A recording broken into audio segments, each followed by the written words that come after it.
अब ये equation formation में जो और दूसरी वैरायटी है वो एज फॉर्म करने वाला है, एज फाइंड करने वाला है बेसिकली।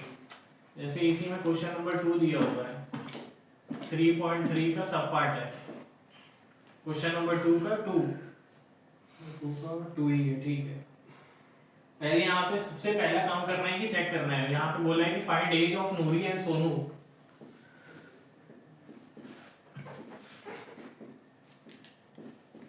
ठीक है, तो एक की एज को let age of Noori be x and age of Sonu be y. ठीक है, एक को एक्स और एक को वाई लेना है। आप देखो कि यहाँ पे दिया क्या हुआ है, एनसीईआरटी सबके पास होगा, ओपन करके देख लेना।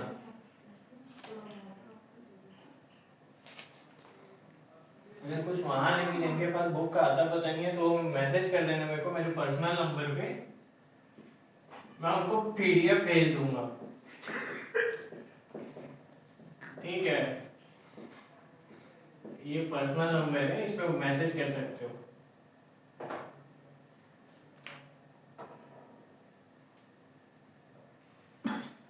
ठीक, let age of Sonu be y. ठीक है, अब इसको सॉल्व करते हैं। और देखो अब इसमें यहाँ पे दिया हुआ है 5, पहले तो वैसे लिखना है x और y। ठीक है, उसके बाद देखते हैं कि दिया गया 5 या रखो, मतलब x -5 होगा, y भी -5 होगा। ठीक, Noori was thrice as old as Sonu, मतलब ये हो गया। ठीक है, अब इसको सॉल्व कर लेते हैं। तो x -5 is equal to 3y -15, तो ये इधर आएगा, तो x -3y इक्वल टू -10। ठीक, ये एक इक्वेशन बन गया। Pair of linear equation solve करने के लिए हमेशा दो इक्वेशन चाहिए होता है, ये ध्यान रखना है। एक का केस से अपन बना चुके हैं, दूसरा देखते हैं और क्या दिया है क्वेश्चन में। 10 ईयर लेटर, मतलब वापस वही x और y। 10 ईयर लेटर मतलब दोनों साइड +10। और क्या दिया हुआ है, Noori will be twice as old as Sonu, मतलब ये। ठीक है, और अब यहाँ से एक इक्वेशन निकल जाएगा, क्या निकलेगा, x -2y is equals to, ये 10 बन जाएगा, 20, ये 10 हो गया। ये दो इक्वेशन हो गए यहाँ पे। मैं इसको यहाँ पे ऊपर लिख देता हूँ, इसको मिटा दूँ, लिख लो एक बार।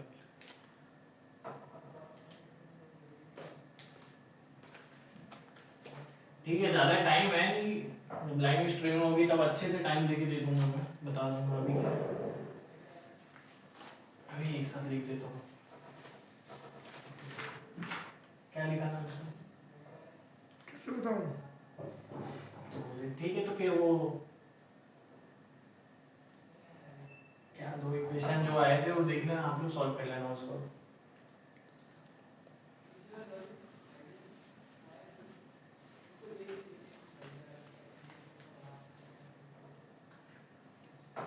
इसमें मेन होता है इक्वेशन बनाना। इक्वेशन बनाने के बाद सब्स्टिट्यूशन या एलिमिनेशन, दोनों में से कोई भी एक मेथड से आप लोग आराम से कर सकते हो। नंबर ऑफ क्वेश्चन एनसीईआरटी में दिए हुए हैं, उससे उसको पहले प्रैक्टिस करो, उसके बाद कोई सैंपल पेपर वगैरह उठाना।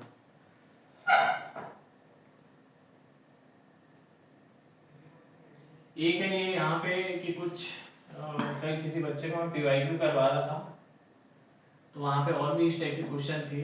वही क्वेश्चन नंबर 2 का पार्ट 4 है। ठीक है, यहाँ पे ये नोट्स के लिए दिया है, वहाँ पे कुछ और चीज़ के लिए दे दिया था, तो वहाँ पे कुछ वैल्यूज डिफरेंट थी लेकिन कंसेप्ट सेम होगा। देखो जैसे यहाँ पे क्वेश्चन में बोला है कि फाइंड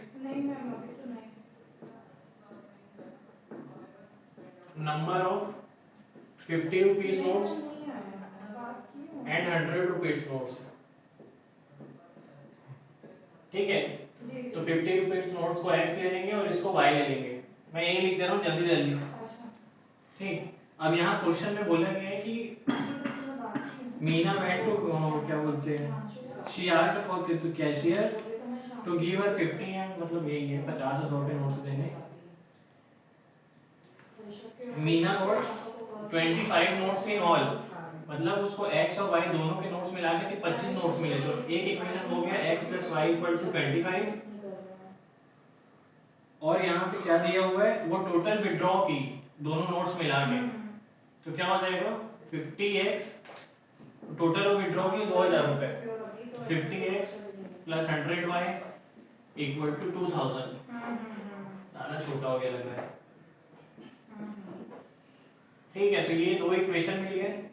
अब वापस वही काम करना है, सब्स्टिट्यूशन या एलिमिनेशन से लगा दो, कहानी खत्म। इस क्वेश्चन का भी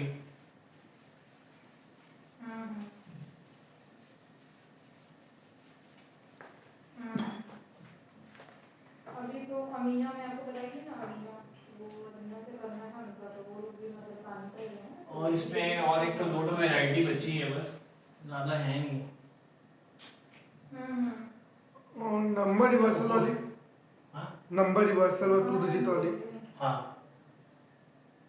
वो काफ़ी इंपॉर्टेंट क्वेश्चन है, फिर बता रहा हूँ, अभी आगे मैं बताऊँगा। दिमाग बस मत घुमाने, एकदम प्रेजेंट, चाय कॉफी पी के बैठो सब।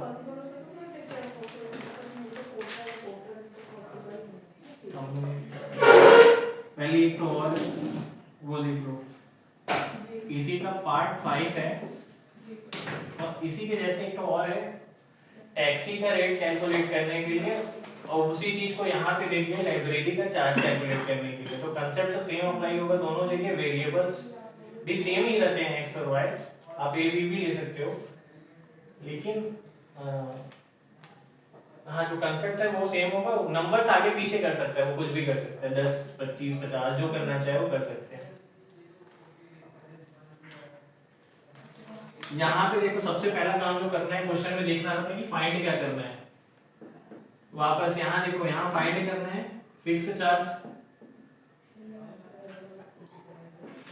इसको x ले लो, और दूसरा फाइंड करना है चार्ज फॉर ईच किलोमीटर,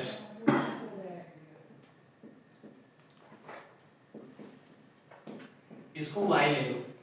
ठीक है, अब जैसे कि यहाँ पे क्वेश्चन में बोला गया है landing library has a fixed charge for first 3 days and additional charge for each day after, मतलब 3 दिन तक का उसका फिक्स चार्ज है, उसके बाद जो है वो कुछ चार्ज कर रहे हैं लाइब्रेरी वाले।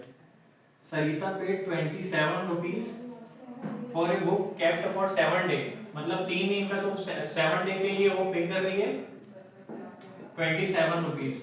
ठीक है, 3 दिन का इसमें फिक्स चार्ज हो गया, उसके बाद कितना बचा, 4 डेज बचा, तो 4y = 27, ये एक इक्वेशन हो गया। और उसके बाद यहाँ पे दिया क्या गया है कि she paid 21 rupees if she kept book for 5 day, मतलब 5 डे के लिए 21 रुपीज दे दिए वो, तो क्या हो जाएगा x प्लस 3 दिन का फिक्स हो गया ये, और 2 दिन के लिए y 4 रुपीज दे दिए, और टोटल हो गया वो 21 हो गया। ठीक है, इसको मैं सॉल्व कर देता हूँ अभी, इसको सॉल्व, 1 मिनट रुको, मैं ये दो इक्वेशन एक साथ लिख देता हूँ। x + 4y, इसी को मिटा देते हैं यहाँ पे।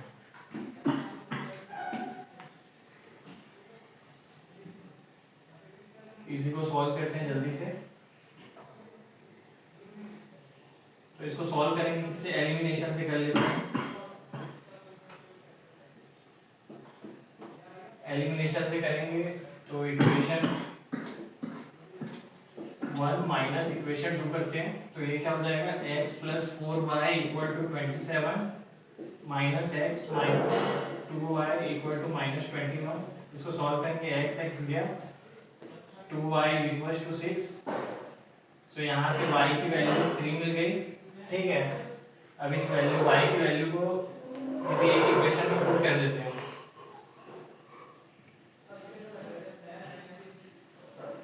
y की वैल्यू 3 मिल गई थी,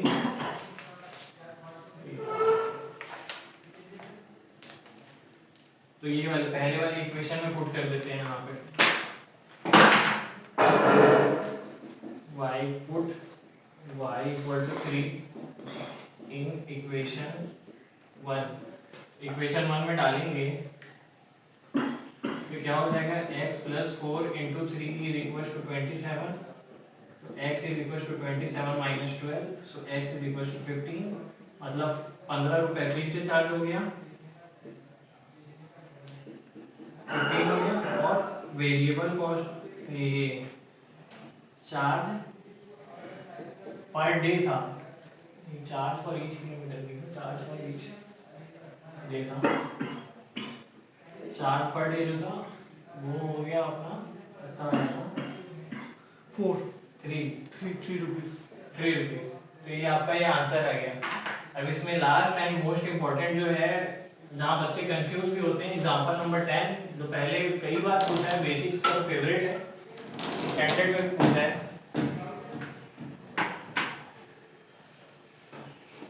ठीक है, रिवर्सिंग द डिजिट वाला कितना टाइम बचा है अपने पास? हाँ 4 मिनट। 4 मिनट है, देखते हैं जितना हो जाना चाहिए वैसे। एग्जांपल नंबर 10 जल्दी जल्दी कर रहा हूँ मैं, स्लो मोशन में डबल ट्रिपल बार देख लेना, वीडियो बनाने का पर्पस ही यही है, 5 बार देख पाओ। यहाँ पे बोल रहे sum of the 2 digit numbers and number obtaining by reversing the digit is 66। Question पढ़ रहा हूँ मैं, if the digit of number differ by 2, ठीक है, वापस फाइंड द नंबर्स। बेसिकली यहाँ पे कुछ नहीं फाइंड करना है, फाइंड ही करना है कि वो जो 2 डिजिट नंबर है, फाइंड डिजिट्स बोला है, ठीक है, डिजिट्स वो 2 डिजिट नंबर के, तो 1s प्लेस वाले को x ले लेते हैं और 10s प्लेस वाले को y ले लेते हैं, ठीक है, 2 डिजिट नंबर वैसे ही होता है। तो यहाँ पे बोला है कि डिफरेंस, ये दोनों के बीच का जो डिफरेंस है x - y, उसकी वैल्यू 2 दी हुई है, और ये बोला है कि number obtaining the sum of number, क्या बोल रहे हैं क्वेश्चन में, sum of 2 digit number and number obtaining by reversing the digit. 2 digit number, पहले तो अपन क्या कर रहे हैं, 1s के प्लेस पे, तो 10s के प्लेस पे ये y है, तो 10y, एक मिनट है,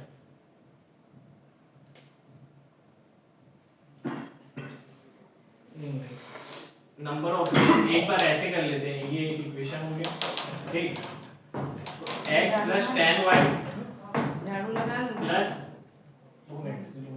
10y + x = 66, ठीक है। अब यहाँ पे देखते हैं, तो ये 11x + 11y = 66, 11 common, x + y = 66, ये कैंसल, तो ये इक्वेशन बन गया x + y = 6, और एक ये इक्वेशन 2 दे दो, इक्वेशन 1 आपके पास था, सबसे ज़्यादा इजी है क्योंकि कुछ नहीं है यहाँ पे कोफिशिएंट में। अब इसको एलिमिनेशन या सब्स्टिट्यूशन में सॉल्व कर लेना, जैसे कि सॉल्व करेंगे अपन, तो यहाँ पे आएगा, बता दे रहा हूँ मैं, सॉल्व करने की ज़्यादा टाइम नहीं है उतना, कर ही देते हैं यार। हाँ अपने पास 2 मिनट है। x + y = 6 है और x - y = 2 है, ठीक है, तो नॉर्मली प्लस करेंगे तो y कैंसिल हो गया, यहाँ पे 2x = 4 हो गया, नहीं एक मिनट, सॉरी 2x = 8 हो गया, क्योंकि प्लस कर रहे हैं यहाँ पर, तो x की वैल्यू 4 हो गई, और y की वैल्यू जब वापस इसमें डालेंगे अपन, यहाँ डालते हैं, x की वैल्यू 4 हुई, तो y की वैल्यू 2 हो गई, ठीक। अब ये देखो, ये जो नंबर मिल गया अपन को, क्या था, 1s के प्लेस पे 4 था, 1s के प्लेस पे x था, और 10s के प्लेस पे y था, तो मतलब ये 42 ये नंबर मिल गया, फर्स्ट नंबर, और इसको अपन रिवर्स भी करेंगे तो 24 होगा सेकंड नंबर, और ये दोनों को सम भी करेंगे 42 + 24, तो वो 66 होगा, मतलब अपना आंसर जो है वो सही है। इसी के जैसे एक और क्वेश्चन है, कितना टाइम बचा है, 30 से कंक्लूड कर। इसी के जैसे एक क्वेश्चन है, क्वेश्चन नंबर 3 और वही 3.3 का, उसको आप लोग कर लेना, ठीक है। बाकी थैंक यू, ये चैप्टर एंड हो गया, इसमें और कुछ है नहीं ऐसा।